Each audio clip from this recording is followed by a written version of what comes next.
Olha, agora de manhã um seminário sobre a participação das mulheres na política começa e entra pela tarde. Eu vou chamar a Mariana Prechitsky lá nas comissões. Mariana, bom dia. É um seminário internacional.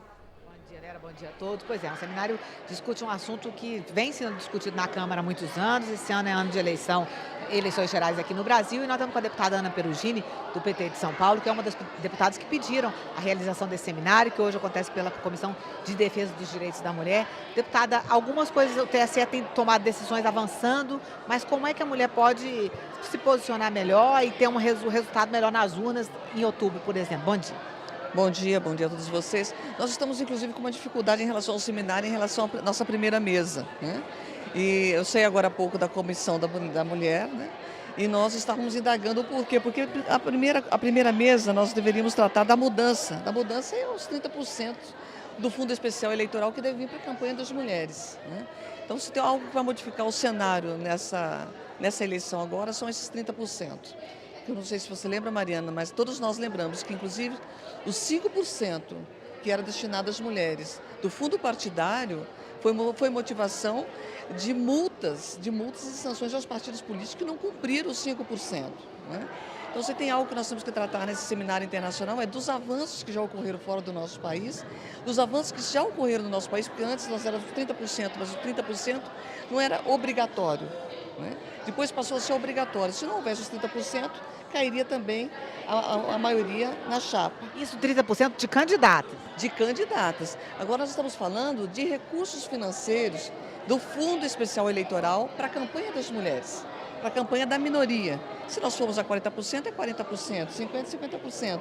Porque o Brasil é o quinto país que mais mata mulheres no mundo. Está no topo. Mas quando se trata da participação da mulher na política, ele está em último lugar, lá no fim da escala, entre 186 países. Então há uma motivação para isso, né? É uma cruzada de informações que serve uma reflexão. A outra questão que nós precisamos de tratar, né, e nós vamos ter uma mesa especial para tratar dessa questão, é das ferramentas que nós podemos utilizar.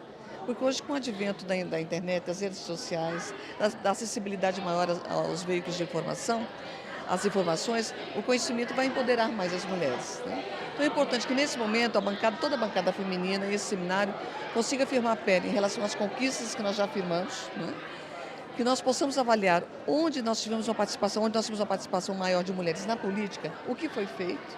Eu acredito que sempre por políticas afirmativas, nunca de maneira voluntária. Sempre houve uma aprovação de cotas, uma aprovação de uma política afirmativa que permitisse uma igualdade entre homens e mulheres na política. E a outra questão, hoje me foi perguntado cedo, por que as mulheres não vêm para a política? Não vêm justamente por conta do estereótipo da competência, por conta de uma cultura que nos atribui um papel exclusivo do cuidado da vida privada, né? Da economia reprodutiva. Nós tratamos muito dessa questão. Hoje é mais valioso no nosso país produzir uma caneta que educar um filho, uma filha, né? Então nós precisamos avaliar essas questões e as mulheres. Eu encontrei uma linda deputada, que inclusive foi presidente da Comissão das Mulheres, disse que ela não vai concorrer como deputada federal porque ela tem um filho pequeno. Então, as mulheres encontram obstáculos, né? Mas o maior obstáculo está na questão econômica. Eu não tenho dúvidas disso. Nós precisamos de acabar com aquilo que nós chamamos de mulheres laranjas e pararmos de culpabilizar, inclusive essas mulheres, garantindo que os 30% do Fundo Especial Eleitoral vá para as mulheres, que isso de fato aconteça e que todas as ferramentas que serviram de avanço em outros países possam chegar ao nosso país também, que as mulheres tenham acesso a essa informação, para que nós possamos mudar o cenário político como um todo.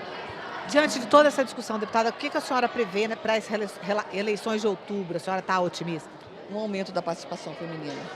Andando no estado, eu sou do estado de São Paulo, né? O estado de São Paulo é bastante grande, 645 municípios, há um chamado maior para a participação das mulheres. Já há alguns anos eu venho sentindo que o movimento de mulheres, o movimento feminista, as organizações de mulheres, elas têm crescido no nosso país.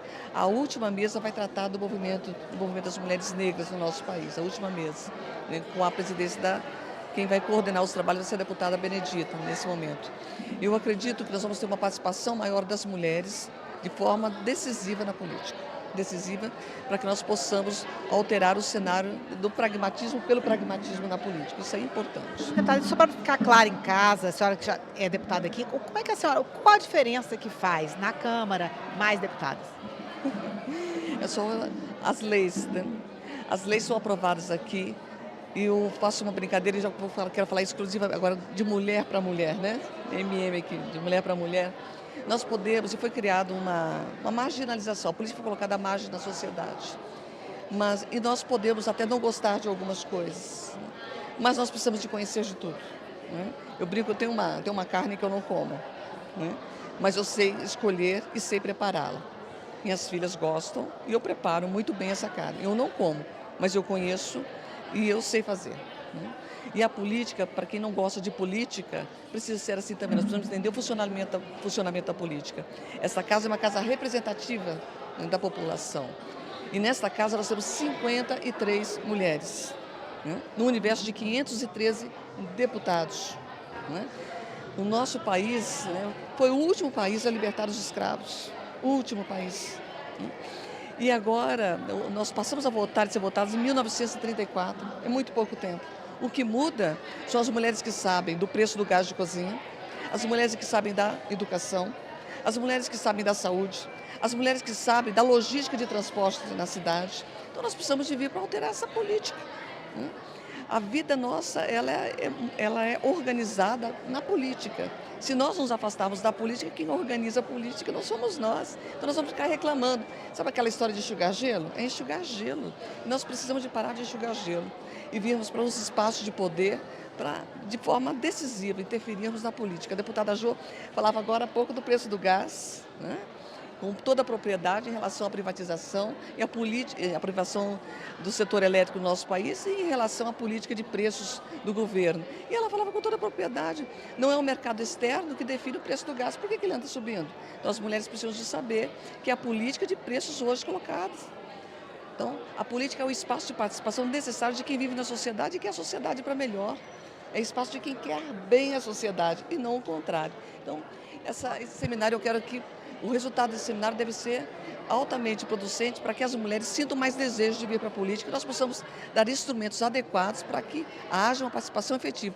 Nós precisamos saber quanto é esse fundo eleitoral, o que é 30% desse fundo eleitoral, como devemos fazer o acesso. Nós precisamos, inclusive, criarmos um fórum, uma ouvidoria, para que nós possamos fazer denúncias da não aplicabilidade desse recurso. Deputada Ana Perugini, obrigada pela entrevista, bom seminário. Vamos voltar com a Vera.